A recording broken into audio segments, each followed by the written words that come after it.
Caros amigos, sejam bem-vindos à nossa quarta aula no canal Concurseiro Animado.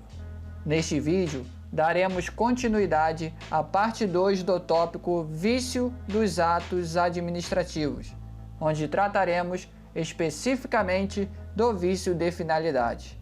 Desde já, peço que deixe o seu like, siga o nosso perfil no Instagram, @concurseiro_animado, onde postamos questões comentadas, incidentes nos mais diversos concursos públicos de nosso país. Meu nome é Daniel Barbosa Sá de Lima, sou advogado e concurseiro como vocês. Vamos lá? Em primeiro lugar, eu gostaria de lembrá-los quais são os elementos dos atos administrativos e peço que vocês acompanhem conforme está no quadro diante de vocês. Os elementos são competência, finalidade, forma, motivo e objeto. Conforme aulas abordadas em vídeos anteriores, formamos o mnemônico Confi-Formob. Hoje, nós vamos falar do vício de finalidade. Lembrando que nós já tratamos no vídeo anterior do vício de competência e que este tópico está sendo dividido em 5 grandes partes. Então, vamos aprofundar nessa relembrança. Antes de falarmos acerca do vício de finalidade, qual seria a definição de finalidade? Vamos lembrar, a finalidade é o objetivo de interesse público a atingir. Assim, todo ato administrativo deve ser praticado com o fim público. Dessa forma, a finalidade é um elemento vinculado do ato administrativo, pois não se concebe a atuação dos órgãos e agentes públicos fora do interesse público ou da finalidade expressamente prevista em lei. Prosseguindo, nós podemos dizer que a finalidade ela possui 2 aspectos, ou seja, ela divide-se em uma finalidade geral e uma finalidade específica. Pô, Daniel, mas o que seria a finalidade geral? A finalidade geral, ela visa sempre a satisfação do interesse público, eis que é nisso que se pauta toda a atuação da administração pública. E o que diz a finalidade específica? A finalidade específica, ela é aquela finalidade a que a lei determinou para o ato em específico. Vamos prosseguir.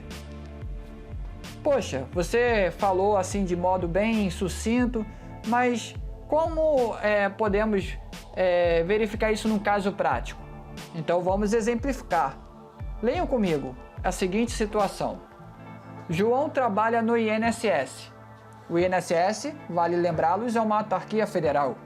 E sua unidade está funcionando normalmente e acima das metas exigidas pela autarquia.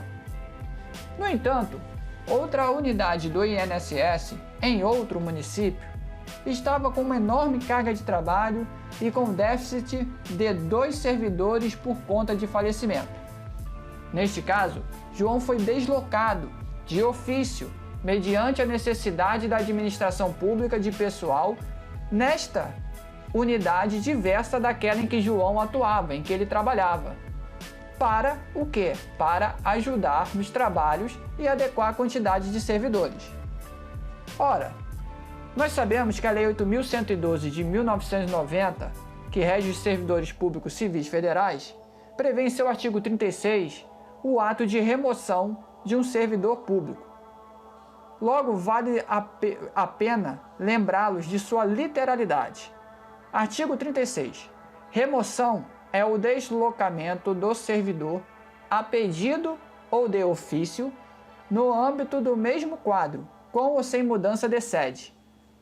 Podemos observar, diante dessa literalidade, que a remoção ela pode se dar a pedido ou de ofício. No caso do nosso exemplo, a remoção se deu de ofício. Então é aí que nós vamos nos pautar a nosso exemplo, a nossa explicação.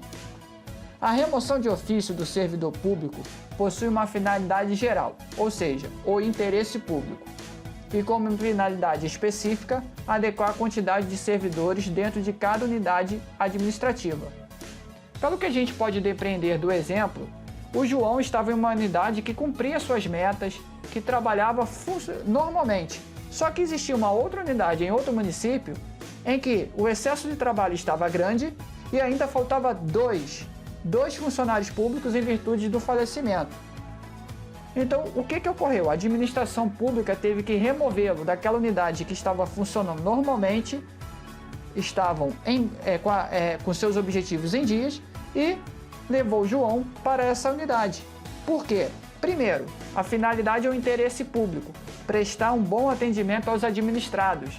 E a finalidade específica da lei, qual seria? Qual seria o ato que dá legitimidade a essa remoção, a esse deslocamento? A remoção. E é justamente isso que fala na literalidade do artigo 36. Vamos prosseguir? Visto tudo isso, e tendo essa breve noção de que a finalidade se divide em tanto finalidade específica quanto uma finalidade geral, nós já podemos partir para o vício de finalidade, ou seja, esse defeito, né? Então vamos lá. O vício de finalidade é chamado de desvio de poder ou desvio de finalidade. Tal vício ocorre quando o agente pratica o ato com a finalidade diversa do interesse público ou diversa da finalidade específica prevista em lei para aquele ato.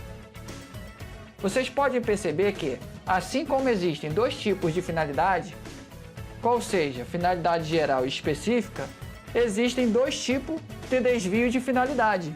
É só seguir a lógica. Quando o agente busca finalidade distinta do interesse público e quando o agente realiza um ato de acordo com o interesse público, mas com finalidade específica diferente da prevista em lei. Pô, bacana, Daniel. Mas vamos dar um exemplo para poder esclarecer melhor? Claro, vamos lá. Só repetindo, assim como existe uma finalidade geral e específica, existe dois tipos de desvio de poder. Quando o agente busca finalidade distinta do interesse público ou quando o agente realiza um ato de acordo com o interesse público, mas com finalidade específica diferente da prevista em lei. Vamos no primeiro caso, quando o agente busca finalidade distinta do interesse público. Vamos dar um exemplo. João trabalha no INSS, Autarquia Federal, na agência A, que está funcionando normalmente e acima das metas exigidas pela autarquia. João é removido de ofício para a unidade B, que também está funcionando normalmente e acima das metas exigidas pela autarquia. Contudo, o intuito dessa remoção, que não precisava, porque a unidade B também estava normal, estava funcionando também acima das expectativas, mas foi com o intuito de prejudicá-lo, seja por algum interesse, alguma desavença interna. Foi utilizado o ato de remoção para poder prejudicá-lo. Agora, quando a gente realiza um ato de acordo com o interesse público, mas com finalidade específica diferente da prevista em lei, nós podemos dar o seguinte exemplo. João trabalha no INSS, Autarquia Federal.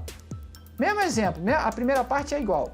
Na agência A, que está funcionando normalmente e acima das metas exigidas pela autarquia. João incorre na prática de uma infração administrativa. Em virtude da infração, João é removido para a outra unidade com o fim específico de puni-lo. Eu pergunto a vocês, o ato de remoção, ele é um ato de punição? Errado, pessoal. Errado. Foi utilizado o ato errado. A finalidade definida para a remoção, prevista ali na lei, principalmente 8.112, não tem a finalidade de punir o agente. Logo, o ato em apreço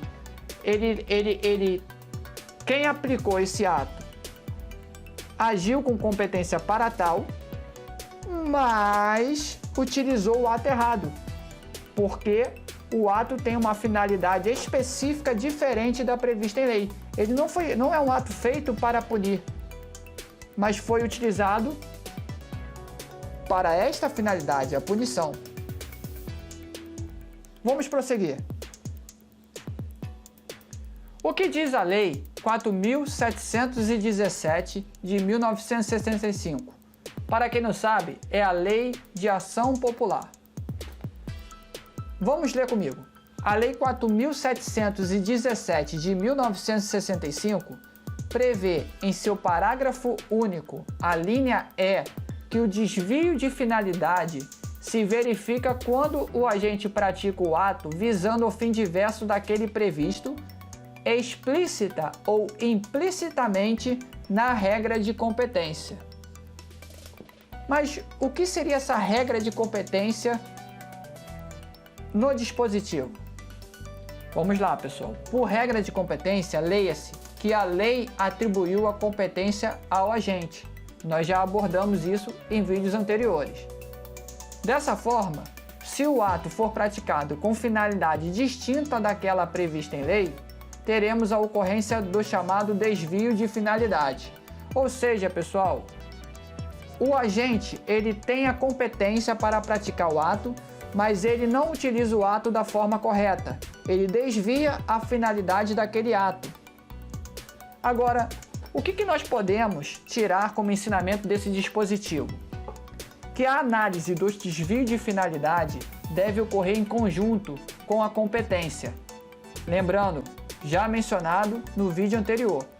Isso porque o desvio de finalidade é uma espécie do gênero abuso de poder. Vejamos, acompanhe comigo esse pequeno quadro. Nós temos o abuso de poder como gênero. E nós temos duas espécies: desvio de poder ou de finalidade e excesso de poder.